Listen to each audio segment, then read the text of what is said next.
ก็12นะไม่ใช่12สิเที่ยงคืน19 นาทีนะก็กลับเข้าสู่เดอะเฮียนของเราจ้าหลังจากไปพักฟังเพลงกันเนาะก็ระหว่างหลังใหม่เนี่ยโอ้ยคุณรอพลั่งพลูอะไรก็ไม่รู้จนหูร้อนไปหมด หลายเรื่องหลายราวเนาะ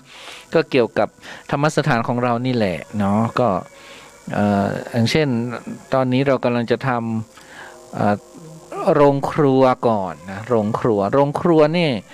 ก็คือเป็นพื้นที่ที่มันเป็นโรงครัวอยู่แล้วแต่มันไม่มีหลังคาแค่นั้นเองนะ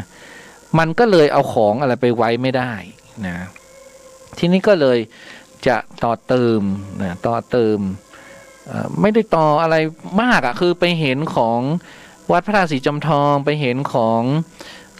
วัดลำเปิงเนี่ยโรงครัวเขาก็ข้างบนเขาก็ไม่มีหน้าต่างก็ใส่มุงลวดธรรมดาเนี่ย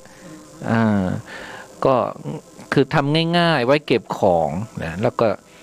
เราก็จะขนตู้ไม้ที่มันเคยเป็นตู้ใส่แก้วใส่อะไรอ่ะมีดถ้วยชามอะไรก็ไม่รู้ละเยอะแยะไปหมดก็รวบรวมไปที่โรงครัวโดยจะให้คุณนวลละออเนี่ยดูแลนะเพราะว่าคุณนวลละออเขาอยู่ไหนเขาก็ถูกสาปให้ทำครัวตั้งแต่เขาไปอิ่มบุญอุ่นกายน้องตั้งแต่ครั้งแรกแล้วตอนนี้เขาก็ไม่ได้ห่างครัวเลยชีวิตเขาก็ยังทำครัวไปที่ชัยประการที่ว่าไปปฏิบัติธรรมก็ไปทำโรงครัวท่านไปทำพระให้ทำกับพระฉันไปทำโรงครัวนั่นแหละ ก็เลยไปดูแบบโรงครัวเข้ามาอีกใช่ไปดูแบบโรงครัวพระอาจารย์ทรงผลมาเดี๋ยวก็จะค่อยบอกบุญในยามโควิดเนี่ยนะเราก็ไม่อยากจะทำหรอกเหมือนกับไปรีดเลือดอากาปูก็แล้วแต่มีใครมีจิตศรัทธาแต่ถ้าไม่บอกเลยเดี๋ยวก็ว่ามีอะไรไม่บอกกันเราก็เงินไม่พอว่างั้นเถอะ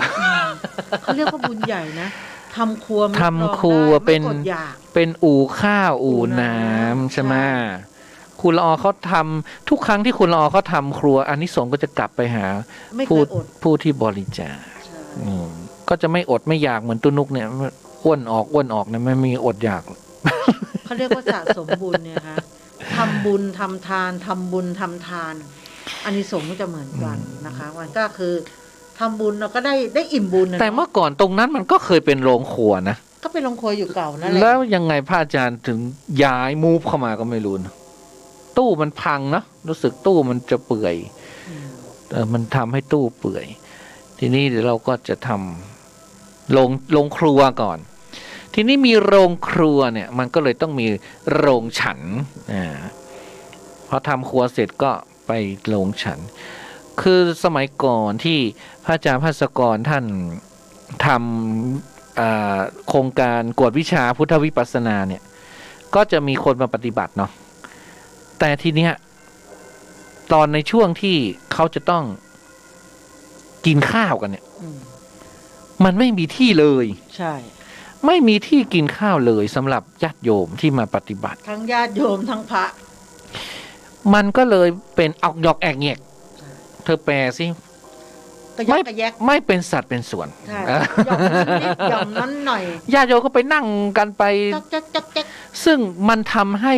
อารมณ์ของการปฏิบัติเนี่ยมันเตลิดเปิดเปิงเข้าใจไหมหมายถึงว่าการปฏิบัติเนี่ยเขาก็จะต้องคุมสติตั้งแต่ตื่นนอนมาใช่ไหมเขาก็มาทำวัดเดินจงกรมแล้วก็มีที่นั่งมาฟังธรรมแล้วพอเวลาจะมาจะมากินข้าวเนี่ยการจับช้อนใช่ไหมมันก็ต้องมีการสติอ่ะจับหนอยกหนอมาหนอใส่หนอเคี้ยวหนออะไรต่างๆเนี่ยอารมณ์มันจะต้องต่อเนื่องทีนี้พอเราไม่มีโรงฉันให้เขาเป็นกิจจลักษณะแม้แต่เดินจากห้องปฏิบัติมาโรงฉันเนี่ยก็ต้องค่อยๆซ้ายเขาย่างหนอขวาย่างหนอมานะอย่างเงี้ยนะแล้วพอมาถึงโรงฉันก็ต้องนั่งแล้วก็พิจารณาว่าอาหารข้าวทุกจานอาหารทุกอย่างอย่ากินทิ้งขว้างเป็นของมีค่าชาวนาลำบากยากหนักหนาเนี่ยนะต้องพิจารณาอย่างนี้ ซึ่งมาไม่มีที่นั่ง ไม่มีที่นั่ง กลับไกลก็คนละยก นั่งกันใต้ต้นไม้ก็ดูดีไปอย่างหนึ่ง อ่า แต่ว่าพระอาจารย์ก็ไม่ได้นิ่งนอนใจในเรื่องนี้ ก่อนที่พระอาจารย์จะมรณภาพหลายปีละหลายปี พระอาจารย์ก็พูดถึงว่า จะทำโรงฉัน จะทำโรงฉันว่างั้นนะทีนี้ ซึ่งลูกศิษย์ลูกหาก็รับรู้กันมานานแล้ว แต่โรงฉันตรงนั้นเนี่ย เมื่อก่อนเนี่ย ลุงเปงคนสวนเนี่ยเปิ้นอยู่เปิ้นพักผ่อนอยู่ ใช่ คือเปิ้นมาทำงานใช่ไหมเวลากลางวันอะไรเปิ้นก็พักผ่อนอยู่ อยู่ตรงนั้นก็พระอาจารย์ก็เลยไม่ทำอะไรก็ให้ลุงเปงใช้เป็นมุมของลุงเปงไปนะคือทุกคนที่ทำงานในธรรมสถานทุกคนจะมีห้องหมดแม่บ้านก็มีห้องหมูตู้ก็มีห้องทุกคนมีห้องทำงานตู้นู้นก็ไปอยู่ห้องสมุดอย่างเงี้ยคำจานเขาก็มันจะคำจานท่านเขม คือท่านเขมก็มีห้องทุกคนมีห้องหมดนะทีนี้พระอาจารย์ก็เลยไม่อยากจะยุ่งตรงโซนนั้นนะเพราะว่าเป็นห้องคล้ายๆก็เป็นห้องทำงานของลุงเปงว่างั้นนะแต่ตอนนี้ก็พระอาจารย์มรณภาพนะเราก็คือเราก็เซตซีโร่นะเริ่มใหม่อะไรใหม่ธรรมสถานตึกไม่มีห้องละออมั้งเหรอห้องแม่ครัวก็เธออยู่ทุกวันที่เธอไม่มีห้องแล้วไงห้องใต้ดินเธอนั่นไงห้องเรา ห้องละออไงใช่ไหมคุณเลียวเขาก็มีห้องของเราทุกคนมีห้องหมดแล้วก็พระอาจารย์มี3 ห้องเลยนะ พระอาจารย์มี3 ห้องเลย ก็เลยเราทำโรงฉันเนี่ยแต่ว่าตอนนี้ก็ให้เข้าออกแบบอยู่นะมันก็เป็นห้องโล่งๆนี่แหละเป็นลานโล่งๆนี่แหละคือนอกจากโรงฉันแล้ววันนี้คืนนี้เราอาจจะจัดสวดมนต์ก็ได้เพราะว่าเราไม่มีห้องที่ใหญ่และเวลาฝนตกเราก็มูฟจากลานโพใช่ไหมปกติเราทำกิจกรรมกันที่ลานโพถ้าฝนตกแดดออกยุงกัดอะไรเราไม่มีห้องที่ว่าย้ายเข้าไปในอินดอร์ได้โรงฉันก็อาจจะเป็นที่หนึ่งที่คล้ายๆกับเป็นศาลาน่ะก็คือชั้นได้ศาลาได้สวดมนต์ได้อะไรประมาณนี้อเนกประสงค์แต่เราเรียกกันเป็นโรงฉันเพราะว่าแล้วเราก็เตรียมพร้อมว่าในอนาคตที่ว่าการปฏิบัติธรรมเนี่ยมันก็จะต้องมีขึ้นก็ต้องเป็นกิจกรรมที่จะต้องมีอยู่แล้วธรรมสถานเนาะแต่ถ้าเราจะไปทำโรงฉันในตอนที่โควิดหายแล้วเนี่ยนะมันก็ไม่ทันแล้วมันไม่ทันเราก็ทำไปเรื่อยๆเราก็ช่วงเนี้ยที่คนไม่มาเนี่ยยิ่งดีเลยใช่เพราะว่าตอนเนี้ยทั้งกูอะไรก็ลักขยะแล้วก็จะละเกะละกะไปมันก็ไม่น่าชมเท่าไหร่ละ ไม่น่าชื่นชมเท่าไหร่ก็เป็นจังหวะที่ดีช่วงนี้คนก็ไม่มาก็กิจกรรมอะไรเราก็จัดไม่ได้เนี่ยนะก็เป็นช่วงที่เราจะต้องมาฟื้นฟูตัวเองเหมือนท่านผู้ฟังก็เหมือนกันใครอยู่บ้านตอนเนี้ยไม่มีอะไรทำก็ทำความสะอาดบ้านไปใช่ไหมหลังจากที่เราอาจจะไม่ได้ทำเลยตั้งแต่เราขึ้นบ้านใหม่มาอย่างคุณละออเนี่ยใช่ไหมบ้านไม่ได้ทำความสะอาดอะไรเลยตั้งแต่ขึ้นบ้านใหม่มาตั้งแต่ปี2500อะไรนั่นน่ะนานแล้วเนี่ยนะพอมีโควิดก็เลยกลับบ้านไปเก็บมะม่วงมาขายไปดูงูว่ายังอยู่ไหมอะไรเงี้ยตัวเดิมมันเหรอหรือลูกมันตัวใหม่มางูเขียวงูเขิงอะไรก็ไม่รู้งูเขียวน่ารักออกเลี้ยงได้ ซึ่งสิ่งที่เราทำเนี่ยก็เป็นสิ่งที่สืบสานต่อยอดจากพระอาจารย์เนาะตัวนู้นไม่ได้คิดเองนะนี่คือพระอาจารย์คิดไว้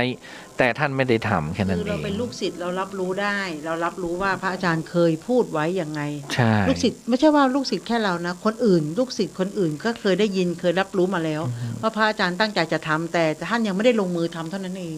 เราเป็นลูกศิษย์เรามีโอกาสเราก็ช่วยกันสานต่อแล้วตุนุก็เห็นด้วยว่า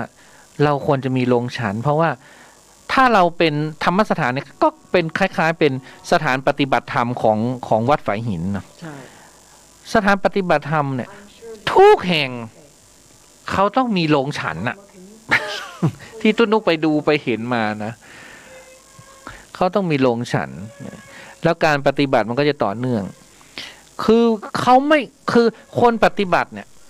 เขาไม่ควรจะต้องไปหยิบจานเองไปคือล้างจานอาจจะล้างได้เพราะล้างจานก็เป็นปฏิบัติธรรมเนาะแต่เขาไม่ต้องไปหาว่าแก้วอยู่ไหนช้อนอยู่ไหน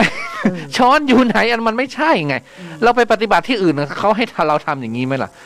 มันไม่ใช่นะจะวางเรียงไว้อยู่แล้วเราต้องจัดให้เขาสำนักปฏิบัติต้องจัดให้เขาไม่ใช่ว่าจะกินข้าวกันช้อนอยู่ไหนปากอยู่ไหนกาแฟอยู่ไหนหม้อต้มน้ำร้อนอยู่ไหนมันเป็นเขาเรียกว่าเป็นสถานปฏิบัติธรรมที่ไม่ได้มาตรฐานอ่ะเราต้องจัดเตรียมไว้เราต้องเตรียมให้เขาแต่ว่าเขากินเขาต้องล้างเองอันนั้นมันเขาได้บุญอยู่แล้วถ้าเขากินเขาก็ล้างเองอันนี้ก็เป็นสิ่งที่มาปรารภให้กับแฟนๆเนาะท่านผู้ฟังได้ฟังว่าสิ่งที่ตุนุกจะทำต่อไปเนี่ยนะต่อไปเนี่ยก็คืออย่างนี้ก็คือโรงครัวก่อนเพราะโรงครัวใช้งบน้อยกว่าโรงฉันแต่โรงฉันเนี่ยเราทำกึ่งเป็นศาลาอย่างเราออกบ้านอ่ะเป็นศาลาโล่งๆแล้วตุนุกออกแบบให้ประตูรอบเลยนะเข้าทางไหนก็ได้เลยนะแบบโล่งเลยอ่ะโล่งเข้าทางไหนก็ได้มีประตูเปิดมีประตูรอบเลยมีเสาแค่4 ต้นนอกนั้นเป็นประตูหมด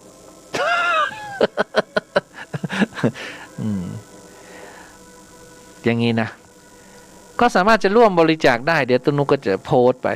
เดี๋ยวถ้าแบบมีอะไรก็เดี๋ยวก็จะโพสต์ไปที่กลุ่มต่างๆก็แล้วกันเราจะรู้ก่อนเราจะรู้เรื่องงบก่อนว่าเป็นงบเป็นเงินเท่าไหร่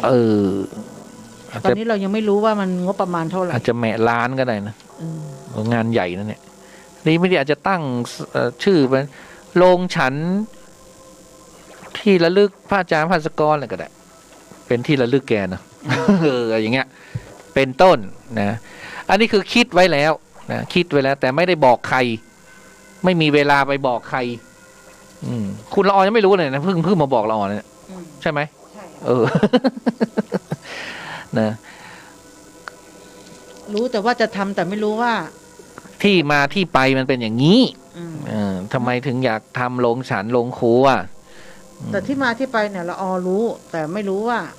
ทำแบบไหนก็ทำอย่างนี้แหละก็คือให้มันเป็นสเต็ปอ่ะคือปฏิบัตินั่งสมาธิเดินจงกรมพอถึงเวลากินเขาก็ต้องมานั่งโต๊ะใช่ไหมนั่งโต๊ะสงบเสงี่ยมเรียบร้อยมาพิจารณาอาหารแล้วก็ค่อยๆฉันโขบเคี้ยวอะไรไปใช่ไหมแล้วก็เก็บไปล้างเสร็จก็ไปพักผ่อนเตรียมปฏิบัติในภาคบ่ายอย่างเงี้ยที่ตุนุกคิดไว้มันเป็นอย่างนี้ที่เราไปปฏิบัติมาที่เราไปเห็นสำนักอื่นน่ะการบริหารจัดการสำนักปฏิบัติธรรมที่อื่นน่ะเขาทำอย่างนี้เราจะไปให้ธรรมสถานเราเหมือนอะไรอ่ะไม่มีระบบระเบียบมันก็คือเราจะทำระบบระเบียบตอนนี้เราตุนุกก็เดินงานไม่ได้เข้าใจไหมเดินงานที่ว่าถ้าไม่มีโรงฉันโรงครัวไม่มีการจัดการตุนุกก็เดินงานไม่ได้แค่นั้นเองคิดว่าพระอาจารย์ก็คงจะรับทราบนะเพราะว่ามันก็มีเรื่องอะไรแปลกๆนะอย่างเช่นเมื่อวานที่ตุนุกไปลื้อห้องแกเนี่ยนะลื้อห้องท่านเนี่ยนะก็ไปเจออย่างมันมีเครื่องอะไรนะเครื่องสีข้าวเนาะเครื่องสีข้าวเนี่ยซึ่งพระอาจารย์ก็ซื้อมาแล้วพระอาจารย์ก็ขายไว้แล้วนะอันนั้นเป็นความต้องการของพระอาจารย์เองนะที่พระอาจารย์ขายเนี่ยแล้วละออก็เคยถามซื้อแล้วก่อนที่พระอาจารย์มรณภาพไม่ถึงอาทิตย์เนาะใช่คือตอนแรกพระอาจารย์อ่ะบอกว่าจะขายให้ละออขายให้เพื่อนกันนี่แหละแล้วพอเจอแก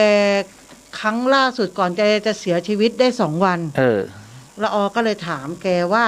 พระอาจารย์ราคาเท่าไหร่ว่าอย่างใด ใครบอกเองว่าข้าจะขาย อ้าว พระอาจารย์ก็พระอาจารย์บอกกับป้าดีว่าจะขาย ไม่รู้ข้าไม่รู้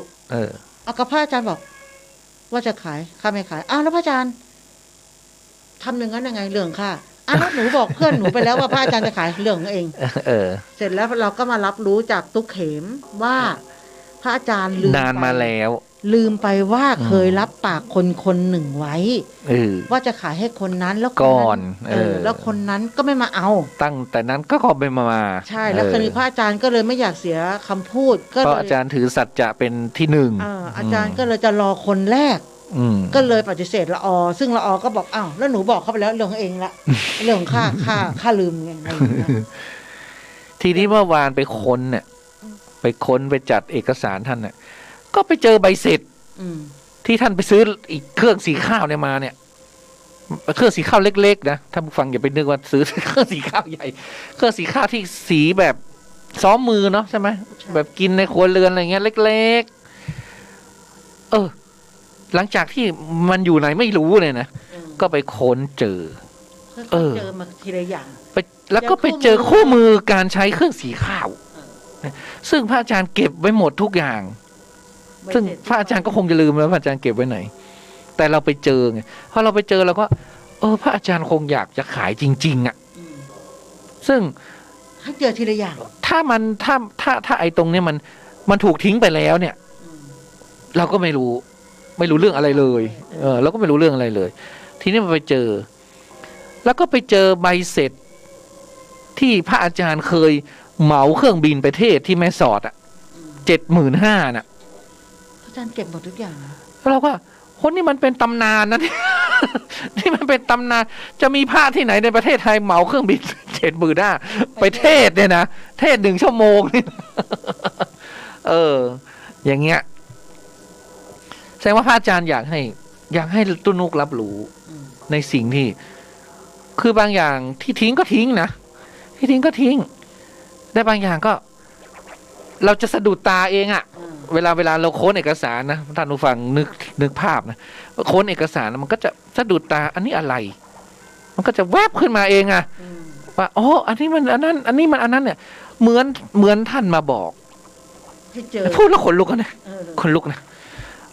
ก็ดีอ่ะตัวนุก็สบายใจไปอย่างหนึ่งอ่ะว่าท่านอยากให้เจออะไรท่านจะสื่ออะไรอย่างเงี้ยนะแต่เรื่องอื่นท่านไม่ได้สื่อนะแต่ว่าอย่างไอ้ที่เราไปค้นเอกสารท่านอะไรท่านไม่ได้ห้ามเหมือนกับว่าท่านไม่ได้ห้ามอ่ะท่านไม่ได้ห้ามหรือห้องท่านอ่ะท่านปล่อยให้เราซึ่งปกติท่านก็ไม่ได้ห้ามแต่เราก็ไม่เข้าอยู่แล้วไงห้องท่านหรือของอะไรของท่านเราไม่แตะต้องอยู่แล้วไม่ยุ่งเมื่อก่อนเราเป็นลูกน้องท่านเราก็ไม่สนใจท่านอยู่แล้ว ท่านจะทำอะไรวางตรงไหนเราก็ไม่แตะต้องอยู่แล้วไงแต่ตอนที่เราทำความสะอาดเนี่ยเดี๋ยวเจออันนั้นเจอก็ส่งคืนคนที่เขาเกี่ยวข้องกับเรื่องนั้นอย่างที่เป็นประโยชน์มากที่สุดคือไปเจอประกันภัยไม่ใช่ประกันภัยประกันชีวิตของบริษัทแห่งหนึ่งซึ่งพระอาจารย์ไม่ได้ส่งมาตั้งแต่ปี60มันก็หมดแล้วแต่ว่าประกันนั้นน่ะมันเป็นประกันคล้ายๆกับว่าพอคุณไม่ส่งใช่ไหมเขาก็จะเปลี่ยนเป็นออมทรัพย์แทนอ่ะแล้วเขาก็จะได้ในปี65นี้อะไรเงี้ยก็ส่งให้กับพี่เอื้องญาติพี่สาวพระอาจารย์ไปพี่สาวพระอาจารย์ก็ไปตรวจสอบเขาก็บอกว่าโอ้ยขอบคุณตุ้นุกค่ะคาดว่าจะได้เงินเขาว่าอย่างเงี้ยอย่างเงี้ยคนลุกอีกแล้วนะคนลุกนะถ้าเราไม่เจออ่ะเราไม่เจออีแผ่นนั้นน่ะใครจะไปรู้ใช่ไหมล่ะมันเจออ่ะคนลุกนะมันเจออ่ะเราก็ให้ญาติเข้าไปซึ่งพี่เอิงก็บอกว่ายังไม่รู้นะว่าใครเป็นพระอาจารย์เขียนให้ใครเป็นผู้รับผลประโยชน์แต่ไม่ใช่ชื่อตุ้นุกหรอกแน่นอนอาจจะนะเขาว่าอาจจะคือเขาจะไม่ได้เห็นกรมธรรม์นั้นคือมันไม่ได้เงินก็สร้างมันแต่มันเหมือนกับพระอาจารย์ให้เราเห็นไง เราก็จัดการเนี่ยส่งผู้เกี่ยวข้องไป ที่จริงเราก็เราก็ไม่ได้หวังหรอกว่าเราจะได้หรอกพระอาจารย์คงไม่เขียนเราเป็นผู้รับผลประโยชน์หรอก แต่ให้คุณแม่ไงเพราะว่าท่านต้องเลี้ยงแม่ท่านรักแม่ท่านนะหลังจากที่อาจารย์ละวีเนาะเสียไปท่านก็ดูแลแม่ต่ออย่างเงี้ยก็เงินนั้นก็จะได้ไปดูแลแม่เปิ้ลนะเนาะอะไรอย่างเงี้ยแต่ตอนนี้ไม่มีอะไรค้นแล้วล่ะไม่เจออะไรแล้วล่ะ เพราะว่าห้องสุดท้ายได้ถูกค้นแล้ว ตุนุกเรียบร้อยแล้ว ตุนุกจัดการไปแล้วนะอะไรอย่างเงี้ยนี่ก็คือโรงฉันโรงครัวและเอกสารสำคัญ บางอย่าง ซึ่งมันอาจจะมีมากกว่านี้ แต่ท่านไม่ให้เห็นไงท่านไม่ให้เห็นก็ไม่เห็นนะไม่ถึงเวลาที่จะเห็นใช่ แต่นี่มันได้เห็นพอดีในช่วงในห่วงของ50 วันของท่านอ่ะก็ไม่นานนะพูดถึงไม่นานนะ50 วันนี้ไม่นานยังไม่ถึงปี50 วันเองเนี่ย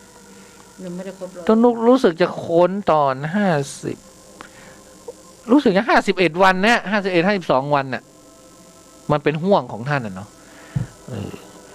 ก็ดีแล้วที่เราได้รู้สึกอย่างนี้เนาะเราได้รู้สึกอย่างนี้ถ้ารู้สึกอย่างนี้ก็ดีเหมือนกับท่านมาบอกอะท่านมาอันนี้ให้คนนี้นะอย่างเราไปเจอรูปพระอาจารย์คเชนเงี้ยแล้วทำไงดีเก็บไว้เราก็ไม่รู้จะเก็บทำไมนะก็เลยส่งคืนพระอาจารย์คเชนไปจบใช่ไหมเงี้ยก็คือส่งคืนผู้เกี่ยวข้องไปเป็นต้น อันนี้ก็เป็นเรื่องแปลกๆเรื่องแปลกๆดีเทปก็มีเยอะเลยนะของพระอาจารย์คเชนอ่ะที่ไหนว่างออกกำลังกายใช่ไหมเทปเหรอเทปตลับเทปฮะก็เทศไงหรือว่าออกกำลังกายเทศใช่ไหมก็ไว้นั่นน่ะก็แสดงว่าพระอาจารย์ไม่ให้ฉันเห็นมันอยู่กับเราแล้วแหละพระอาจารย์ไม่ให้ฉันเห็นฉันก็ไม่เห็นอยู่ทุกวันนั่นแหละแล้วสมัยไหนก็ยกมาสิก็ยกมาให้โจยกอยู่ห้องโจก็แล้วไปสิมันก็แล้วไปเดี๋ยวค่อยว่ากันอันนั้นตึกนู้นยังไม่ทำอะไรทำตึกนี้ก่อนตึกนู้นมันยังไม่ทำอะไรข้างล่างมันจะมีของพระอาจารย์มันก็ไม่มีอะไรนะก็มีแต่ของพระอาจารย์ที่อย่างวันนี้ที่เอากล้องมาให้กล้องอะไรกล้องโจรเห็นแล้วดีหรือไม่ดีก็ไม่รู้เนาะต้องให้คนมาเทสก่อนใช่เพราะว่ามันยังอยู่ในกล่องคันนี้ไม่รู้ไงฝนตกฟ้าร้องน้ำซึมเข้าไงแล้ววันนี้ไปรื้อไงต้องให้ผู้เชี่ยวชาญมาเทสมันยังอยู่ในซองใหม่อยู่เลยไงมันเสียก็ได้มันไม่เก็บได้แกะมันก็เสียได้ของพวกเนี้ยมันเก่าไปมันก็เสียเองพวกเนี้ยมันนานแล้วอย่างเงี้ยนะพวกแผ่นซีดีนี่คือหรือว่ามันอาจจะเป็นเทคโนโลยีเก่าจะเอามาใช้กับเดี๋ยวนี้มันก็จะยากอะไรอย่างเงี้ยมันต้องให้เขามาเทสก่อนเพราะว่าสมัยใหม่เขาเดี๋ยวนี้เขาดูทางโทรศัพท์เขาดูนู่นนี่นั่นได้ไงก็ติดรอบห้องเธอไปสิเธอก็ดูไปสิมีสักกี่อันนะ5-6 อันเนาะเห็นแปลว่าใส่ถุงมาติดรอบห้องเธอนั่นเพราะว่ากล่องมันเละหมดเด็กมามันร่วงหมดไม่เป็นไรนะค่อยว่ากันคือวันนี้เราออนลื้อไงแล้ววันนี้เราก็จะนำเสนอตำนานของสัญลักษณ์มงคล8 ประการนะสัญลักษณ์มงคล8 ประการนี้นั้นนะก็เป็นเรื่องของคือเมื่อก่อนเนี่ยมันมาจากพราหมณ์นะแต่ทีเนี้ยมันก็ค่อยๆแทรกซึมมาจนมาเป็นสิ่งของ8 มงคลแห่งพุทธศาสนิกชนเลยนะตอนนี้กลายเป็นของพุทธไปแล้วอันที่1ก็คือใบมะตูมนะใบมะตูมถ้าใครเห็นเรื่องใครเห็นเวลาในหลวง นะพระองค์แบบพระราชทานน้ำสังเนี่ยท่านก็จะพระราชทานใบมะตูม เหน็บ คนที่ได้ก็จะต้อง รับ รับ มาเหน็บหู เหน็บหูก็กลายเป็นคนที่ได้เหน็บหูก็เหมือนกับว่า กลายเป็นเทพอ่ะเพราะว่าได้ใบมะตูม อ่า จากคือในหลวงก็เป็นสมมุติเทพอะเนาะพอได้ใบมะตูมจากสมมุติเทพ เราก็เลยกลายเป็นเทพไปด้วยอย่างเงี้ยนะคือคล้ายๆกับทำหน้าที่เทวดาเหมือนกันโดยใบมะตูมเนี่ยเป็นใบที่สำคัญนะเป็นในหม้อของน้ำมนต์ของพราหมณ์เนี่ยเขาจะต้องมีสิ่งที่เอาไปใส่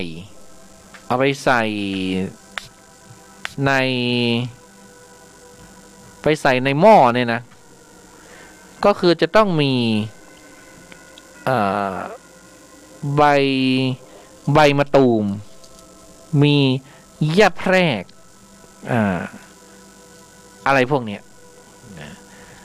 หรือว่าสัญลักษณ์มงคล8ประการเนี่ยเขาก็จะเอาไปติดตามที่ต่างๆถ้าไปติดตรงไหนตรงนั้นก็จะคล้ายๆกับอุดมสมบูรณ์ไม่อดไม่อยากอย่างเช่นอะไรหอยสังเนี่ยเป็นของที่เรียกว่าเป็นมงคลสุดยอดมงคลนะสุดยอดมงคลเลยใช่ไหมครับ เพราะว่ามันหายาก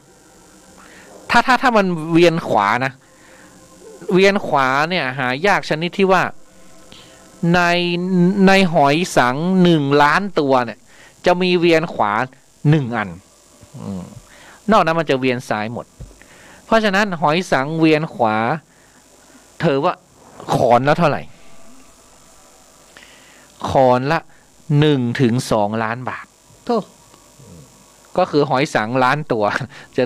จะมีเวียนขวา1 ตัวแต่เห็นอาจารย์หมอลักษณ์เขามีนะแล้วก็หอยสังที่เวียนขวาเนี่ยเขาไม่ให้เอาไปรดคนทั่วไปนะหรือว่าให้คนทั่วไปใช้รถกันเองเนี่ยไม่ได้เพราะมันเป็นของสูงต้องเอาไปส่งน้ำพระพุทธรูปมันก็ได้นะส่งน้ำพระพุทธรูปได้เอาไปหรือว่าให้เฉพาะคนที่พระมหากษัตริย์อย่างเงี้ยใช้คนทั่วไปใช้ไม่ได้เขาเรียกว่าบุญไม่ถึงอย่าไปใช้นะมันก็บุญไม่ถึงแล้วโอ้ขอนตั้งล้านนึงไม่มีบุญหรอกไม่มีบุญเราชาวบ้านเนี่ยเราก็ใช้เวียนซ้ายไปก็พอแล้วแค่นั้นก็เป็นโอ้โหอุดมสมบูรณ์แล้วนะหอยสังหรือสังเป็นสัญลักษณ์มงคลที่จุติมาจากพรหมโลกนะเคยเป็นที่เก็บพระเวทแล้วก็ต้องหัดพระนารายณ์มาแล้วเพราะฉะนั้นหอยสังมันจะมีรอยนิ้วมืออยู่มันจะมีรอยนิ้วมืออยู่เป็นเส้นอยู่ข้างในนะเพราะว่าตามตำนานเขาก็ว่าตอนที่เขาพระพรหมนะพระพรหมสร้างโลกใช่ไหมพระพรหมเป็นผู้สร้างโลกก็สร้างเสร็จแล้วก็เอาไปถวายพระอิศวรแล้วก็ขณะที่เสด็จมาก็เกิดความร้อนพระวรกายและบังเอิญผ่านมหาสมุทรพระพรหมจึงหยุดส่งน้ำโดยวางพระคัมภีร์พระเวทต่างๆเนี่ยที่อยู่คู่โลกเนี่ยเอาวางไว้ริมฝั่งมหาสมุทรกัวเปียเนาะกัวเปียพระพรหมก็ไปส่งน้ำขณะเดียวกันก็มีพระพรหมอีกคู่หนึ่งเนี่ยเกิดเป็นคู่อาฆาตได้จุติลงมาจากพรหมโลกเกิดมาเป็นยักษ์หอยสังมีชื่อว่าสังอสูรเผอิญไปสิงสถิตอยู่แถบมหาสมุทรที่พระพรหมองค์สร้างโลกเนี่ยอยู่ก็เห็นพระเวท ก็เลยแอบขโมยกิน ไม่ใช่กินกลืนลงท้องไป แล้วก็ไปนอนกบดานอยู่ใต้มหาสมุทรแล้วก็พอพระพรหมส่งน้ำเสร็จเสด็จขึ้นจากน้ำไม่เห็นพระคัมภีร์ตกพระทัยรีบเสด็จไปกราบพระอิศวรกราบทูลว่าพระอิศวรบัดเดียวนี่นาตะกี้ไปอาบน้ำนี่นะนี่ฉันแปลนะ ตะกี้ไปอาบน้ำแล้วก็วางพระเวทไว้คล้ายๆวางสมุดไว้อะคล้ายๆวางมือถือไว้เหมือนกันนะมือถือหายไปแล้วเนี่ยนะพระอิศวรทรงทราบด้วยพยานจึงมีเทวบัญชาให้พระนารายณ์ลงไปปราบแล้วก็นำพระเวทขึ้นมาเผอิญสังอสูรนี่มันก็ดื้อไงมันก็ดื้อพระนารายณ์ก็รับองค์การจากพระอิศวรก็แปลงเป็นประกายทองนี่แล้วก็แหกอกหอยเนี่ยแล้วก็เอาพระเวทคืนมาพระอินทร์ก็เลยพระอิศวรก็เลยสาปหอยเนี่ยว่าต่อไปผู้ใดจะทำการมงคลให้ลังเครื่องสังเนี่ยก็จะเกิดสิริมงคลหรือใครเอาสังไปเป่าที่ไหนก็จะเกิดเป็นสิริมงคลที่นั่นนะเพราะนั้นเขาก็จะมีทั้งเอารดน้ำแล้วก็เอาเป่านะซึ่งพระอาจารย์ภาสกรมี3 ขอนเราก็เลยเอามาตั้งที่โต๊ะทำงานเราเลยจะได้อุดมสมบูรณ์อาจารย์ชอบเป่าอ่ะแต่เราเป่าแล้วมันไม่ออกอ่ะมันรั่วยังไงไม่รู้แต่ก็ไม่ได้ลองเป่าดีๆนะมอดมันก็กินได้ฮะมอดกินหอยเหรอก็มันเป็นสะเก็ดหินปูนแบบเป็นหินปูนมีมดมีมอดมีอะไรพวกนี้พวกมดเนี่ยที่มันละลายหอยอะนะใช่ใช่ใช่มดแดงเหมือนเคยเห็นนะเหมือนเคยเห็นนะมันละเอียดมันจะเข้าไปเจาะกำน้อยเหมือนเคยเห็นนะก็จะรั่วไปเรื่อยๆพวกมดคันไฟพวกนี้มันเน็ตจะตายค่อยๆกินกำน้อยอ่ะเอาเที่ยง51แล้วเราก็ไม่ได้เล่าเรื่องร้อนสิเนี่ยไม่เล่าก็ตำนานยังไม่จบก็ตำนานไปก่อนมันเป็นเรื่องหลอนแล้วนะเนี่ยเอาให้จบเนาะอีก9 นาทีเองต่อไปก็คือธงบ้านเราก็คือตุงที่ไหนมีธงที่ไหนมีตุงที่นั้นมีความชัยชนะไงเวลาเขาออกรบเขาก็ต้องเอาธงไปก่อนเพราะฉะนั้นตอนนี้ธรรมสถานมีหอยแล้วนะหอยอยู่ที่โต๊ะทำงานตนุกนะเหลือธงยังไม่ติดเลยธงเนี่ยยังไม่ได้ติดเขาให้ติดเยอะๆทำไมเรายังไม่ติดอ่ะก็ถามก็รอร้านกาแฟเนี่ยติดก่อนพระอาจารย์บอกให้ติดก่อนงั้นพรุ่งนี้ตะแปวไปซื้อธงเราก็ไม่ไผ่เพราะว่าธงเป็นสัญลักษณ์มงคลอย่างใช่เขาให้เอาติดมันไม่มีเสาที่มันสวยไงก็เอาเสาไม้ไผ่ไปก่อนดิมันไม่งามมันมอดกินก็ทำไปก่อนดีกว่าไม่มีธงเราก็เอาธงในหลวงธงธรรมจักรธงชาติเนาะเรียงไปเนาะวัดเหลืองหมดเลยเขาให้เหลืองหมดมาธงชาติทำไมธรรมจักรอย่างเดียวเหรออ๋ออย่างที่กุฏิตุนุกติดธงธรรมจักรผืนใหญ่ที่สุดเลยในร้าน2 เมตรกว่าเขาให้มีธงเยอะเพื่อมันสะบัดถ้าเราจะเรียงงั้นเราต้องเอาเล็กๆไม่งั้นมันไม่ปิวเอาใหญ่มันไม่ปิวเมื่อก่อนที่ต้นโพเราก็มีธงจากอินเดียทิเบตยันทิเบตมันเปื่อยไปแล้วหรือแขวนใหม่ก็ได้นะเดี๋ยวนี้เขามีขายเยอะแยะแขวนใหม่ดีกว่าแขวนธงเยอะๆเนาะแค่เพราะว่าธงแต่ว่าสังนี่เราไม่ซื้อแล้วนะเราไม่มีตังค์ซื้อเราก็ซื้อธงเอาธงอาจารย์ทรงพลบอกให้ติดธงให้มันวันสะบัดสวัยพรุ่งนี้รอขายมะม่วงเปล่าไม่ขายก็ไปซื้อธงแป๊บไปซื้อสิเอาก็ขายสิมะม่วงยังเหลือ2 ถุงอยู่เหรอต่อไปของมงคลต่อไปขอช้างขอช้างนี่ธรรมสถานไม่มีใครอยากจะกินมะม่วงก็โทรมาสั่งละออเธอฉันต้องเก็บโฆษณาเธอนะยักษ์มันโลละ20 บาทเปรี้ยวอมหวานใช่เหมือนละออเปรี้ยวอมหวานละออเปรี้ยวอย่างเดียวกินตัวส่งในเชียงใหม่นะขอช้างต้องหาขอช้างมาด้วยนะขอช้างที่ดีนะต้องเป็นขอช้างที่ได้ใช้กับช้างแล้ว จะดีมาก ต้องสับเหรอ ใช่ มัน เพราะว่าขอช้างเนี่ยมันเป็นคล้ายๆกับเป็นของบังคับช้างได้ไง มันก็เลยเป็นของที่เหมือนสิริมงคลอ่ะ คือบังคับได้ เดี๋ยวพรุ่งนี้ไปปางช้าง ไปขอช้างของอัน เขาจะให้เหรอ เขาเห็นเป็นพระเขาคงให้อ่ะ บอกตู้ไปขอทางโน้น แต่บางที่เขาก็ใจดีเขาอาจจะมีเยอะ พวกเนี้ยเขาจะมีเยอะ ที่ฉันเห็นขอช้างนะ จะพูดได้ไหมเนี่ย เดี๋ยวหลวงพ่อค่อยมาว่าฉันนะ วัดประแดด จะไม่เอ่ยวัดทำไมล่ะน่ะ เยอะมากล่ะก็ไปขอวัดประแดดดีกว่า ม ไม่ใช่พวกนี้เขาแห่ไปวัดประแดดกันหมดเดี๋ยวเจ้าว่าจะมาว่าฉันนั่นเนี่ย ก็ไม่เอ่ยชื่อเปิ้ล อ้าวแล้ววัดประแดดเจริญไหมไปพวกนี้ ไปกระแป้วนนตอนบ่าย อ้าวต่อไป ของมงคลต่อไป โคอสุอุสภะโคอุสภะนั้นเป็นบัลลังก์ของพระอิศวรนะโคเนี่ยก็เหมือนที่อินเดียเขาจะไม่ตีโคไม่ตีวัวนะวัวจะไปกินผลหมากรากไม้อะไรเขาไม่ว่าอะไรเลยวัวจะขวิดตายเขาก็ไม่โกรธ เพราะเขาถือว่าเป็นเทพเจ้าแล้วทำไงฉันต้องเลี้ยงวัวเลยไอ้วันถามร่วมด้วยเท่าไหร่อะไรคือเท่าไหร่วันจ่ายมาเถอะเท่าไหร่ก็จ่ายมาแม่เลี้ยงวันต้องสักแสนหอมสักแสนผ่อนได้ผ่อนเดือน10,000โรงครัวนี่100,000โรงฉันยังไม่รู้ราคาแต่ไอ้คำว่าเท่าไหร่นี่คือขอหรืออะไรเนี่ย อะไรนะโครู้สึกเราจะมีอยู่รูปปั้นมีอยู่ตัวเดียวรูปปั้นวัวนะเพราะว่าพระอาจารย์ภาสกรเกิดปีวัวท่านซื้อมาคู่นั่นแหละแต่ว่า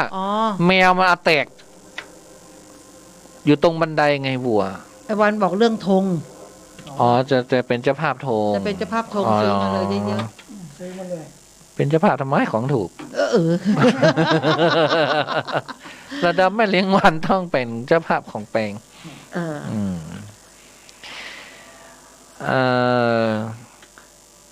วัวนะวัวไปหาวัวมาวัวก็เป็นของมงคลเลี้ยงวัวจริงๆเลยไหมเอาเลี้ยงหน้าร้านกาแฟเธอเลยไหมเอางวนน้อยมาเลี้ยงเอาก็เลี้ยงนั่นไงสนามข้างหน้าไงลานจอดรถ ให้มันกินหญ้าไปรู้ว่าซื้อวัวมาแล้วก็ใส่คือกระบือเอามายืดแล้วก็เก็บตังค์เขานะมันชีวิตโคกระบือแล้วก็อยู่ตัวเก่านะที่นั่นเขาก็ทำอย่างนั้นก็ตัวเก่าก็นั่นก็เราไม่อยากทำอย่างนั้นไงต่อไปหม้อน้ำหม้อน้ำนี่สำคัญนะหม้อน้ำธรรมสถานมีหม้อน้ำเยอะแต่แตกไปเยอะนะไม่น่าเงินมันรั่วหมดเนาะต้องหาหม้อน้ำที่ดีๆแต่ที่ถ้าจะมงคลจริงๆเนี่ยเขาเรียกว่าหม้อบูรณคตะนะหม้อบูรณคตะเนี่ยเป็นหม้อที่มันจะมีดอกไม้เงินดอกไม้ทองออกมาวัดที่เขาดังๆนะเขาจะมีหม้อเนี่ยเขาจะปั้นไว้แต่เคยไปถามนะมันแพงไอ้วันบอกเลี้ยงงัวแคะที่ไม่แพงน่ารักนะน่ารักนะมี